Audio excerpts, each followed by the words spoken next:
Hello everyone, আসসালামু আলাইকুম। Welcome to Nasima's kitchen. আজকে আপনাদের সাথে শেয়ার করছি ফায়ারলেস কেকের রেসিপি।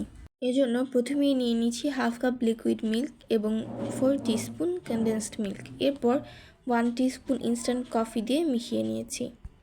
এবার একটা বোলে নিয়ে নিচ্ছি হাফ কাপ হুইপিং ক্রিম এবং এরপর বিটারের সাহায্যে বিট করে নিচ্ছি। বিট করা হয়ে গেলে দিয়ে দিচ্ছি হাফ টিস্পুন ইনস্ট্যান্ট কফি। এরপর আবারও ইলেকট্রিক বিটারের সাহায্যে বিট করে নিচ্ছি। এবার হাফ অ্যান আওয়ারের জন্য ফ্রিজে রেখে দিয়েছি এবং একটা ব্রেডের চারপাশের অংশ কেটে নিয়েছি এবং এরপর সেই বানিয়ে রাখা কফির সিরাপটা দিয়ে দিয়েছি এবং এরপর কফি ক্রিমটা দিয়ে দিচ্ছি। ক্রিমটা একটা স্প্যাচুলার সাহায্যে স্মুথ করে নেব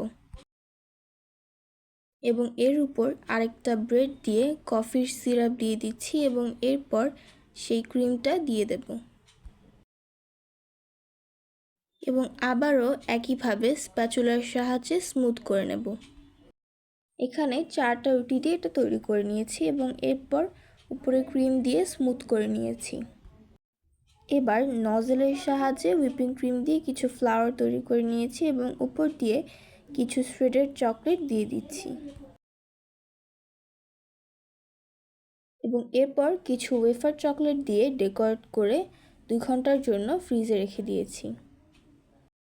2 ঘন্টা পর ফ্রিজ থেকে বের করে নিয়েছি। তৈরি হয়ে গেল মজাদার ফায়ারলেস কেক। আজকের ভিডিওটি এই পর্যন্তই। দেখা হচ্ছে নেক্সট ভিডিওতে। আল্লাহ হাফেজ।